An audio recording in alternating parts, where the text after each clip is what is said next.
Hey everyone, welcome back. We're about to begin week two's exercises. This week we've got some really challenging progressions and hope you enjoy them. Okay, so for week 2 we have a very similar setup to week 1 where we're doing 2 strengthening days and 2 stability and plyometric days, and then having the skills training and rest mixed in between. Stick to the same schedule just to give your body a little bit more time to adapt to what we're doing. Okay, so our strengthening exercises for week 2 are going to be very similar to week 1. We're just making some small tweaks. As you can see from the graph I've put up, we're following this principle of progressive overload. So each week we're either progressing the difficulty of the exercise or increasing the amount of repetitions we're doing in order to provide a little bit more of a stimulus for our body to adapt and to grow, and that's how we get stronger. So with the exercise itself, we're going to continue with our warm-up routine that we performed last week, and then we're going to get into our Bulgarian split squats, but this time we're just increasing the amount of repetitions up to 20 per set if you can.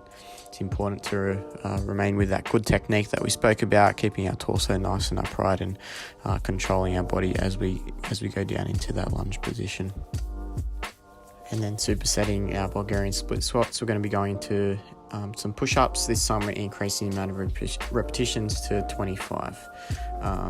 Remember, with this one we're trying to maintain that good torso position and slowly lowering our chest all the way to the ground and back up again. This week we're going to be progressing the bridge exercise to make it a bit more of a demand for the hamstrings, which is going to help reduce the risk of pulling a hammy throughout the season once you return. So again, Lachlan's going to pop his legs up on a bench or a lounge or a chair will work. He's going to have a slight bend in his knee, so just make sure you're far enough back so that you have that knee angle of about 10 to 20 degrees. And then he's just going to be the same sort of thing, raising his hips up to the ceiling and slowly back down. So we're going to shoot for 20 reps of this for 3 sets. Alrighty, so next up we have the side plank progression. So we're going to demonstrate with Lock here. We're just going to be going onto our toes this time. So this is just increasing the lever, which is just going to make it a bit more challenging. Because of that, we're going to be reducing the amount of time we're holding for. So instead of the 45 seconds on your knees, we're going to be going for a 30-second hold with the weight on this side of your foot. And our third exercise cluster is going to be our wall bodyweight rows, supersetting those with some front planks. So with our weighted rows, we're going for 20 repetitions. You may find that you're able to walk your feet a little bit further out compared to last week as well, so feel free to play around with that and see how that goes.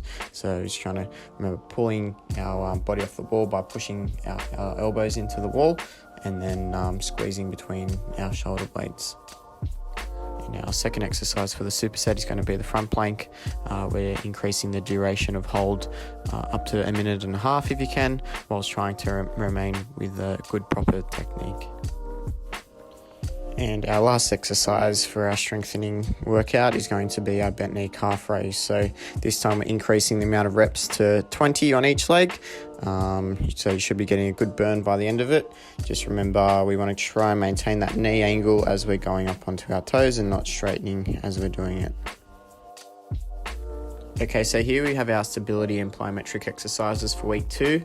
We're going to begin with our usual warm-up routine for 5 minutes before commencing with our Y balance exercise, which is just what we did last time, just progressing by trying to increase the amount of distance that we're going with that leading leg, and we're still going to be keeping the number of repetitions to the same. And hopefully you notice by now you're starting to make some bit of improvement in your balance, and you're finding yourself being a little bit more stable while doing this. Okay, so our second exercise is going to be our box jumps. So hopefully by now you're starting to get those landing mechanics down pat in landing in that squat position, not letting those knees come in, and you can then shift your focus more towards really trying to explode up onto the box and really trying to generate as much power and force as you can while still maintaining that good technique. So we're just going to keep everything the same with that, 3 sets of 5, but just shifting our focus a little bit more. Alrighty, so next up with our stability exercise, we're going to be doing some skater hops. So it's a progression from last week's hopping to help with that landing control. So what's going to show up for us? So hopping from side to side in a diagonal direction, thinking about our good landing mechanics with our hips and our knees bent, helping to absorb those forces, not letting our knee cave in, and landing with good control. So we're going to go for 10 reps on each leg for that one. Alrighty, so next up we have some single leg lands. So here Locke's going to be jumping off 2 legs and landing on 1. Again, we're trying to land in that good position. Try again, Locke. That's it. Thinking about those knees and hips being in a little bit of a bent position to help absorb those forces. With this exercise, you want to be doing 5 on each leg, but 5 good ones. So with that Locke, the first one that Locke did, he lost control there. Don't count that rep, only focus on the quality ones. Okay, that brings us to the end of week 2's exercises. A couple of more challenging stability drills. So I think that's going to keep everyone working hard. As always, shoot us a comment or message or give us a call if you have any questions. Otherwise, look forward to seeing you all for next week's progressions.